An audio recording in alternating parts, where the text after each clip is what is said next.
Rahim, Assalamualaikum warahmatullahi wabarakatuh. Selamat pagi teman-teman. Kita jumpa lagi ya di titik balik perubahan. Sebelum kita awali kelas kita pagi ini, kita berdoa terlebih dahulu sebagai wujud kesyukuran atas nikmat, rahmat, dan kepahaman dalam mengikuti kelas kita pagi ini. Berdoa silakan. A'udzubillahi minasyaitonirrajim. Bismillahirrahmanirrahim. Rabbi sidna ilma warzuqna fahma birahmatika ya arhamar rahim. Amin. Pagi ini kita masih akan membersamai Mbak Ani ya. Kemarin kita isi 75. Oke. Oke ya, sebelumnya sapa-sapa dulu ini. Selamat pagi, ini ada dari Kondomia, ada dari Muna juga ya, ada dari Makassar ini, ada Pauki. Ya, kita langsung mulai ya, lanjutin yang kemarin.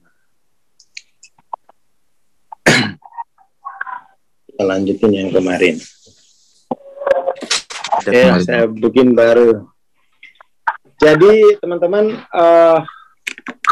biar lebih jelas konteksnya itu mulainya dari 75 gitu ya.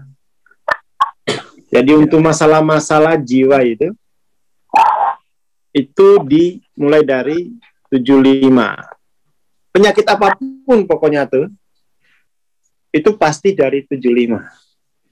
75 ini karena kita gagal di fase perkembangan 100 sampai 80. Ini fase kritis.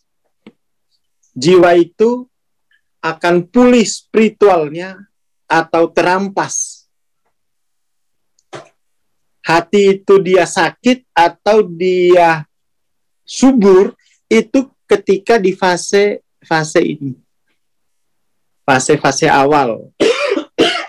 Dan kita tahu bahwa dimensi 3 itu, jadi kesayaan dimensi ketiga itu kan ada 2 peragaan. Ada 2 peragaan. Dalam kesadaran saya, dalam kesayaan saya, ada kesayaan lain sebagai inang. Kemudian dalam kesayaan saya ada kesayaan lain yang menginang. Jadi minta tolong siapapun ini, pasti di dimensi 3 kita melihat peragaan ini. Dan secara psikososial, seperti yang ditemukan oleh Freud, bahwa relasi dengan inang, relasi dengan keluarga di awal-awal itu menentukan, sangat menentukan kesehatan jiwa itu. Relasi di aspek kemanusiaannya, ya. Relasi kemanusiaannya. Tapi pada tingkat yang lebih dalam, sebenarnya relasi kemanusiaan itu nanti relate dengan relasi dengan Tuhannya. Relasi dengan Tuhannya. Jadi pada level psikologis kita mengatakan ini adalah peristiwa historis, sejarah dengan pengasuhan. Tetapi pada level spiritual itu sebenarnya relasi dengan Tuhannya sendiri. Makanya kalau kita di kampung itu ada istilah, kalau pasca toba itu diterangkan secara adat bahwa orang tua ini adalah kalansari, peragah Tuhan di dalam duniamu. Ada istilah kalansari. Itu diterangkan tuh. Diterangkan pas saat katoba itu. Kalansari. Nah. Benar nggak Mas Judi? Kalansari ada ya? malum ini sudah 20 tahun tidak ke Muna. Tolong dikonfirmasi dulu Bang Judi. Ya, Kalangsari ya. Kalangsari itu peraga Tuhan, dia alam tanpa peraganya. Itu diterangkan secara adat. Anak-anak diberitahu itu. Makanya kalau peraganya buruk berarti Tuhannya buruk. Itulah. Jadi ketika mengalami konflik sosial, itu otomatis sekaligus sudah konflik dengan Tuhannya. Holografis, dunia holografis. Bukan holografis. Tapi dunia holografis. Jadi kayaknya perlu ini. Tambahkan teman-teman, ada istilah di kampung tuh Kalangsari.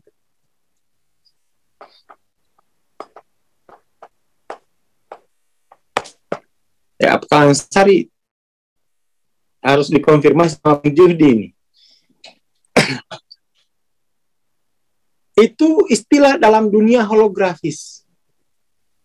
Bukan pengganti. Peraga. Bukan pengganti. Peraga.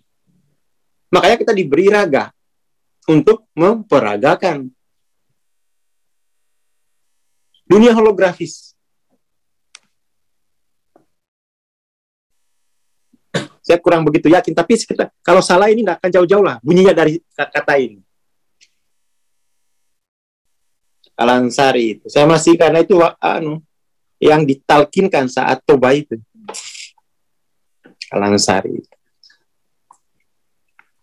Jadi ketika ada relasi buruk dengan sosial, itu ciri relasi buruk dengan Tuhan. Kalangsari soalnya. Holografisnya begitu. Jadi tidak ada istilah ini dulu baru ini, tidak. Karbon kopinya. Kalangsari itu karbon kopi. Sisinya gitu. Kalau kita kirim email itu kan ada karbon kopi, sisi itu karbon kopi. Anak-anak sekarang nggak ngerti lagi karbon kopi itu apa. Plugnya. Jadi orang tua itu plugnya, robnya, kalangsarinya itu.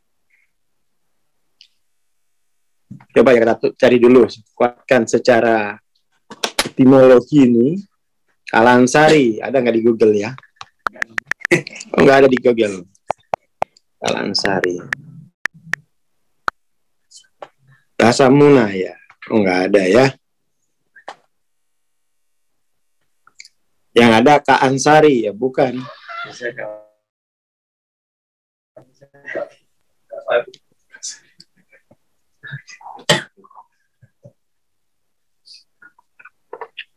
Seperti itu.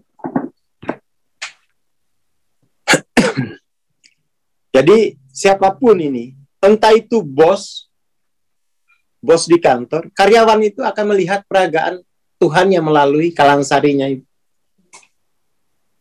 Jadi kalau diperagakan untuk transaksional berarti Tuhannya transaksional. Seperti itu. Jadi kalau orang tuanya miskin, Tuhannya miskin. Hati-hati itu di situ. Itu dalam batin. Jadi ada dua luka sekaligus terjadi. Luka pada aspek manusiawinya, kalangsari itu, luka pada aspek spiritualnya, intinya. Dan itu menyembuhkannya ya.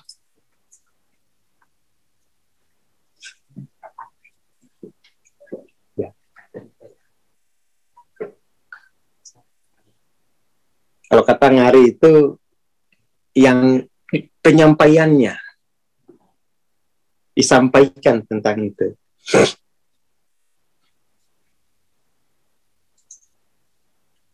Jadi hati-hati itu di situ ya. Masing-masing itu kalangsari kawasa. Kalau bahasa Mendanya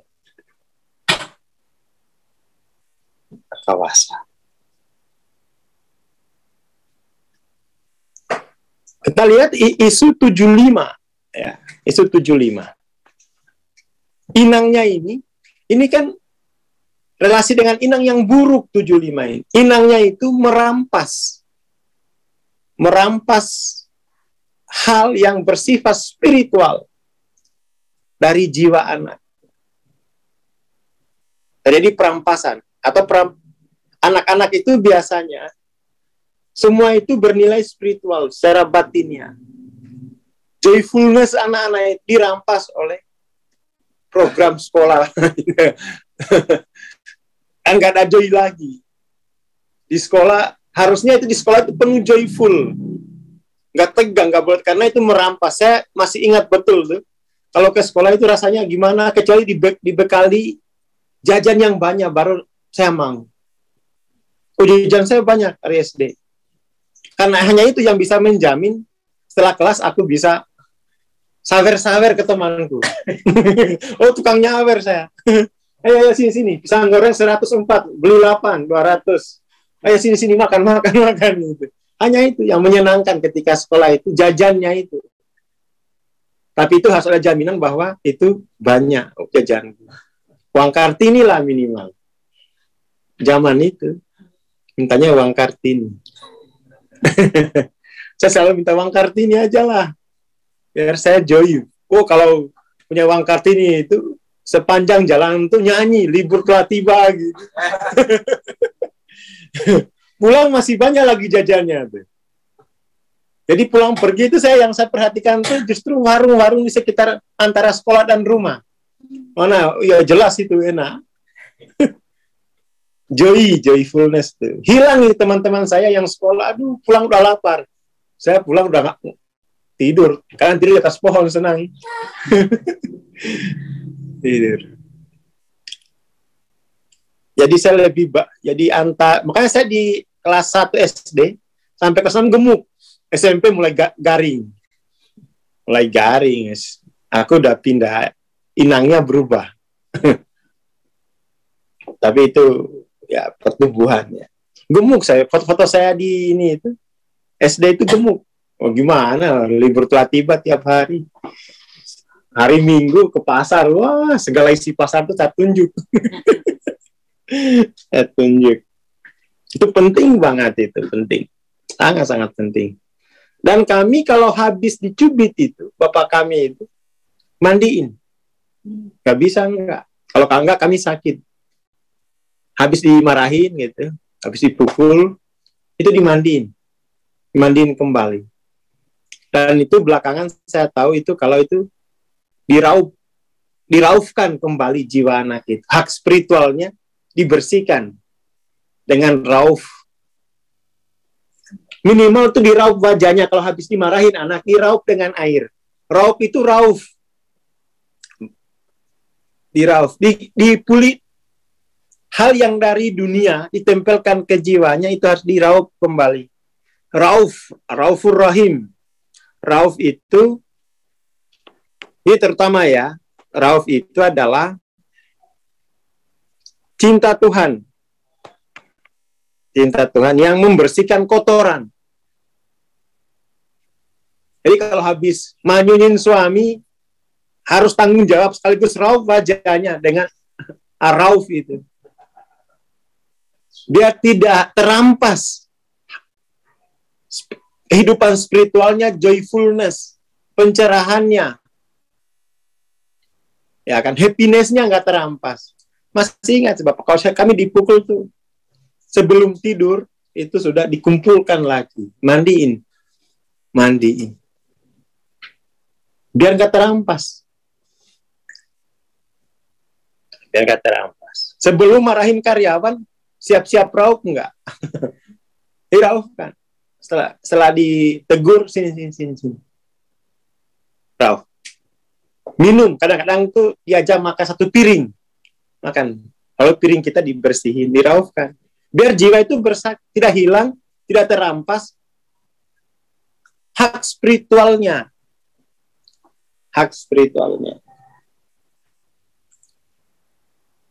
Kalau nggak dilakukan itu, perampasan dia. Dia dirampas haknya itu. muncullah kecemasan, muncul overthinking.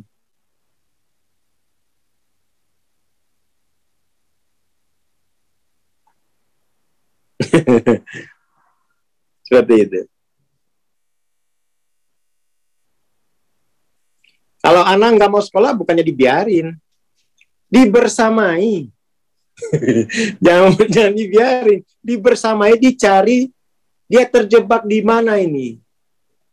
Nah, itulah pentingnya orang tua mengetahui peta dualitas, biar itu bisa membersamai anaknya.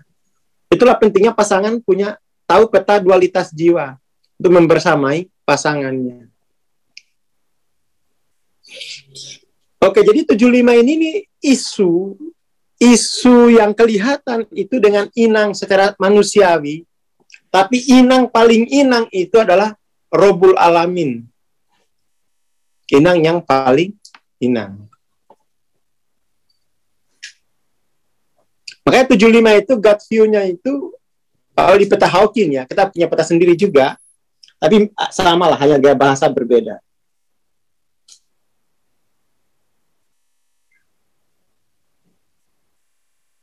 Jadi uncaring dia, inangnya itu sudah tidak care lagi dengan kehidupan spiritual itu, sudah dirampas. Makanya tangisan artinya telah terjadi perampasan hal yang spiritual. Itu perlu di quote itu. Tangisan berarti tangisan menunjukkan telah terjadi perampasan pada hal yang spiritual. Dan memang anak kecil itu memahami kehidupan itu tidak ada yang tidak spiritual. Mainannya spiritual, kita aja itu yang sudah dikotomis. Ini hanya materi, ini hanya bentuk. Anak-anak memahaminya masih murni. Ada joyfulness di balik setiap bentuk-bentuk dan bahan-bahan. Anak-anak itu. Ada spirit, ada yang spirit ya.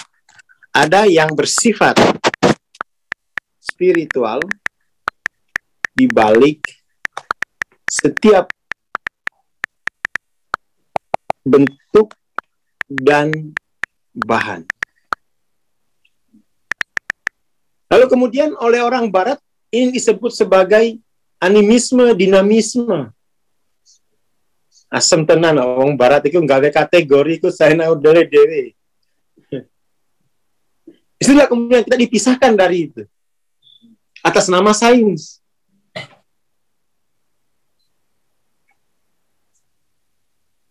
Padahal kita lebih dulu mengenal dunia itu, bahwa ada esensi di balik setiap bentuk dan bahan. Ada esensi. Bayi itu masih melihat itu.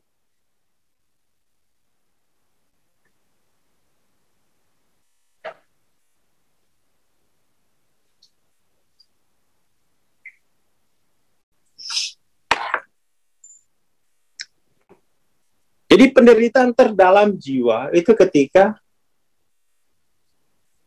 hal yang spirit itu tidak lagi hadir dalam jiwanya.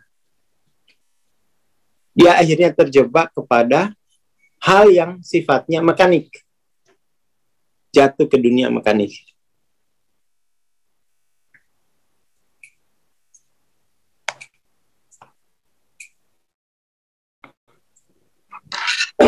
Nah, kemudian hal yang bersifat spiritual tadi hilang, itu muncul sebagai gejala-gejala kejiwaan.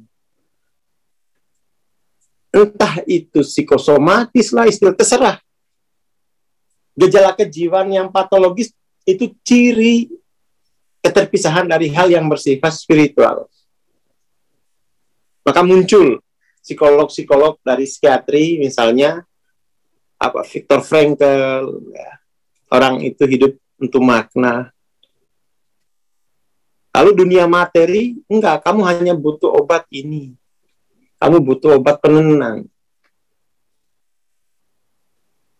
Jadi gejala itu kemudian hanya direpresi secara kimiawi. Tidak pernah dituntaskan. Tidak pernah dituntaskan. Karena memang mereka telah jadi sains itu, satu sisi dia menghasilkan teknologi, kita oke lah. Sisi gelapnya, dia kemudian merampas kehidupan spiritual setiap bayi yang lahir. Kalau nggak dipulihkan, sains itu. Sekolah itu satu sisi, bikin kamu cepat berpikir. Sisi yang lain juga merampas joyful hak spirit pada jiwamu. Termasuk pondok-pondok pesantren itu ya yang tidak mengerti apa kesayaan itu ya pasti dirampas tuh. Nggak ada joy, yang semua atas nama syariat misalnya anak boleh, nggak bisa begitu, hilang nanti. Jadi nanti agama tanpa spirit itu dimulai dari perampasan spiritual. Karena kan ini kemudian agama banyak tanpa spirit. Seperti itu. Nah, 75 ini puncaknya. Perampasan itu. Setelah mengalami ini perampasan, itu jiwa itu sudah turun ke 70. Mulai memboroskan hidupnya. Mulai memboroskan hidup, ke pemborosan. Mulai insomnia, overthinking, monkey mind, itu sebenarnya gejala telah terampas keutuhannya.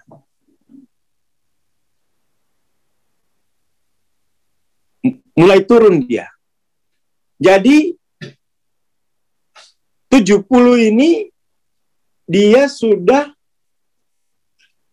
mulai mengotori dirinya, merusak dirinya untuk memperlihatkan wajah inangnya. Anak-anak yang tidak prestasi itu bukan dia bodoh. Dia hanya ingin menunjukkan wajah inang sesungguhnya.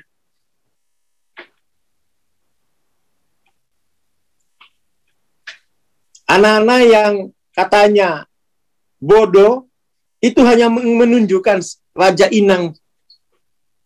Jadi dia begitu ingin memperlihatkan wajah inangnya ke orang lain. Itu istilahnya help me. Ini loh wajah inang yang mengasuhku tuh ini. Tapi kita apa? Kita kasih hukuman. Kamu ini ya. Kita nggak mengerti lagi bahasa jiwa. Kita udah mengerti bahasa mesin, tapi bahasa jiwa nggak ada yang kita mengerti. Bahasa budaya sudah kaya. Mana aku tahu jadi mana ketehe. Tapi bahasa jiwa kita tidak pernah kembangkan itu. Itulah ciri kita tidak kehilangan hal yang sifat spirit. Maka ini kemudian saya mengundang semua orang, ayo bikin peta jiwa dengan bahasa jiwa. Itu yang disebut peta kesadaran Hawking, tapi kamu bisa bikin peta kesadaran dengan namamu sendiri. Dengan nama. Jadi mulai begadang anak itu, pemborosan. Ngapain aku hidup di dunia yang tidak utuh? Kuhabiskan waktu malam begadang sambil merokok, minum kopi di pinggir surau. Wah, begadang dia. Itu pemborosan namanya. Pemborosan. Gak ada overthinking. Cirinya ini mulai susah tidur.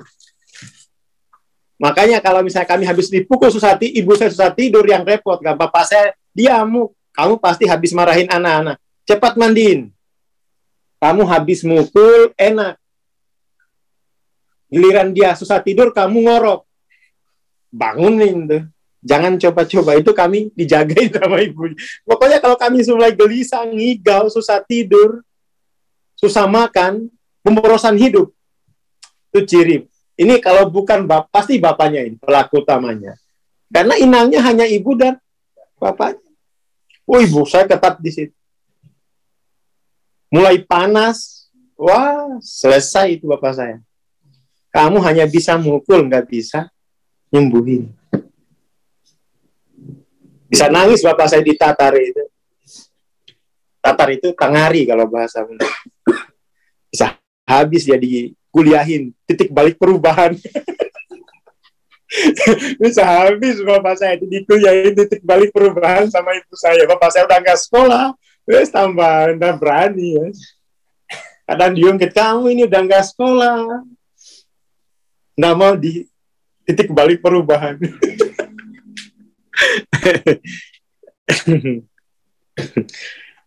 Bapak saya enggak ini. Dia harus laporan. Apa yang dia harus laporan? Apa yang dilakukan ke anak-anak hari. Karena kalau rewel, anak itu ke ibunya, nggak mau ke bapaknya. Masih kecil itu. Anak itu kalau rewel ke ibunya. Karena dia tahu inang yang paling murni dari rahim itu ibunya, bukan bapaknya. Anak itu punya hubungan emosional dekat dengan inang ibunya itu dalam rahim. Dengan bapaknya enggak. Dengan bapaknya itu di alam sulbinya. Nah, itu bapaknya kalau nggak sadar alam sulbi itu, wah itu bahaya. Akan dia pukul nanti di pas lahir. Padahal harusnya itu sebelum dikandung oleh ibunya, anak itu tidak dikandung oleh ayahnya di tulang sulbinya. Kandungan ayah itu, tapi pura-pura bego, bodoh, nggak tahu. Wah itu laki-laki, waduh. Dia kira yang mengandung pertama, enggak dong. Yang mengandung pertama itu laki-laki, makanya binnya itu ke situ. Bin. Apalagi kalau dipukulin bapaknya, wah hancur karakternya.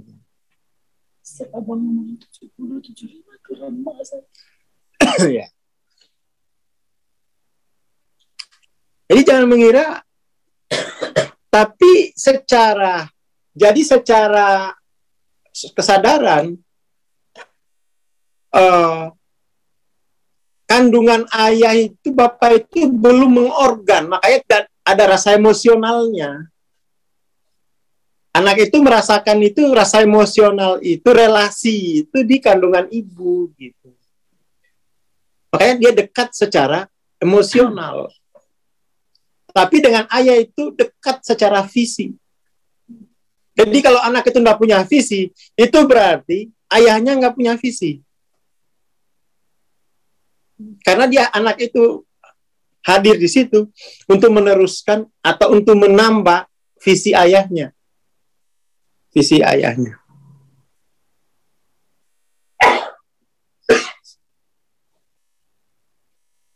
Dan itu, ini kok malah bahas soal inilah ya.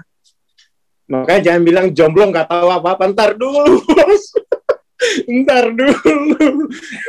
Jangan bilang jomblo nggak ngerti apa-apa tentang pengasuhan. Ntar dulu. Pengasuhan yang kamu maksudkan pengasuhan di dunia kan? Pengasuhan di tulang sulbi, kamu belum tahu. Kamu nggak tahu itu. Kita diajarin. No.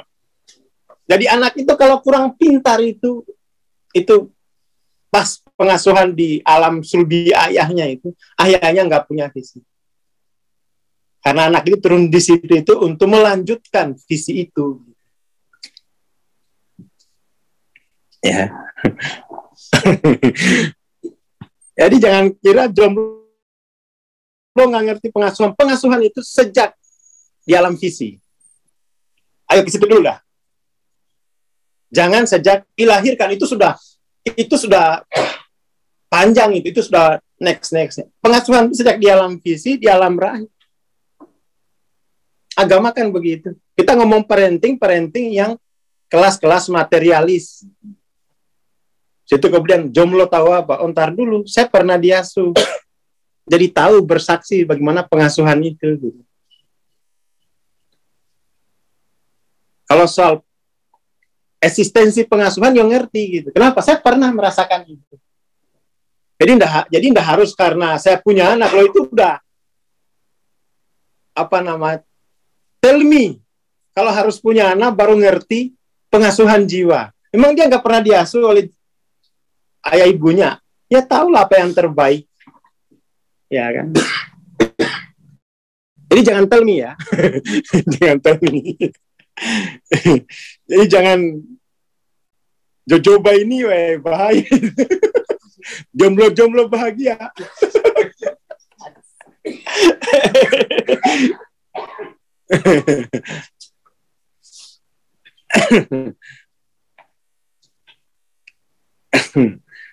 Pengasuhan itu sejak dari sulbi, baca surat Maryam ayat 1 sampai 8. Yang ingin mengajukan pengasuhan itu Zakaria, bukan ibunya. Zakaria. Itulah sejarah bin. Sekarang kita ngomong pengasuhan level material. Ntar dulu.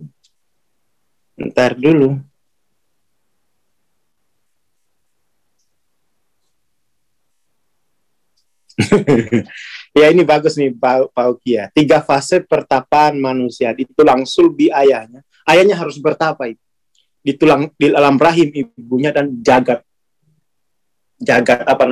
maya ini kan. Itu harus tahu. Jadi jangan langsung main cari ayang. Kamu bertapa dulu untuk visi di alam sulbimu itu. Cari ayang di TikTok, baru ikut-ikut fajar. Percuma cantik katanya, tapi banting harga di aplikasi.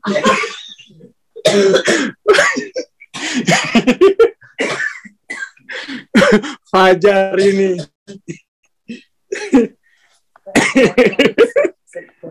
Fajar Setboy. Cuma cantik tapi banting harga di aplikasi. Bukan di renungan, malah aplikasi apa itu ya? Malah nyari aplikasinya, malah nyari akunnya sekalian.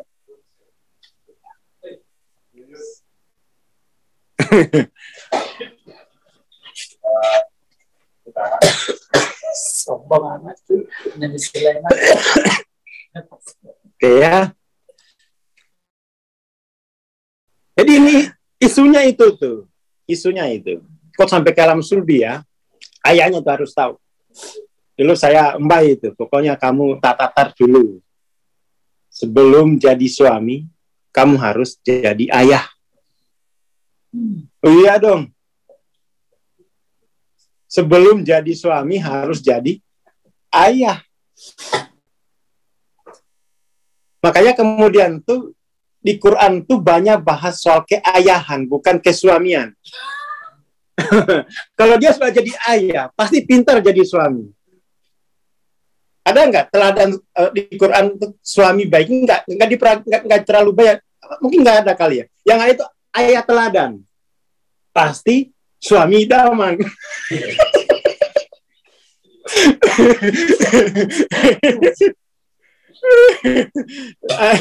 Ayah teladan itu pasti suami idaman. Sampai sini dulu pagi ini ya. Di Quran tuh ngomongin soal bukan suami, ayah. Ayah, karena kalau sudah bisa jadi ayah, bisa suami itu lebih mudah.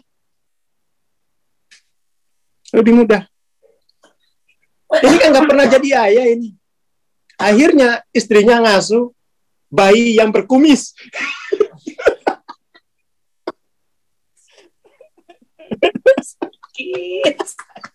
Akhirnya istri itu bukan menjadi istri, menjadi ibu dari bayi yang berkumis.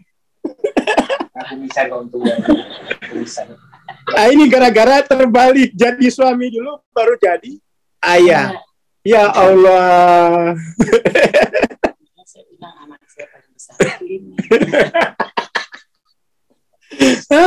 La ilaha illallah. Udah gitu paling galak lagi. Ya. Lagi bayi aja ini. Lebih kanak-kanak dari anak bungsunya. Benar. Ya itulah. Ngomong lagi ayo. Jomblo tahu apa? Oke ya Mbak, siapa namanya ini Mbak Sri ya? Pokoknya nanti 75 ya. Nanti besok kamu dapat ini lagi, sesi lagi ya. Sesi lagi. Siap. Oke, itu dulu pagi ini. Ditutup dengan kalam ayah. Apa tadi? Teladan pasti suami damai. Assalamualaikum warahmatullahi wabarakatuh. Waalaikumsalam warahmatullahi wabarakatuh. Terima kasih Bang Aswar, terima kasih teman-teman. Insya Allah kita sambung besok pagi ya. Ditunggu aja informasi dan pengumumannya. Terima kasih. Assalamualaikum warahmatullahi wabarakatuh. Selamat pagi.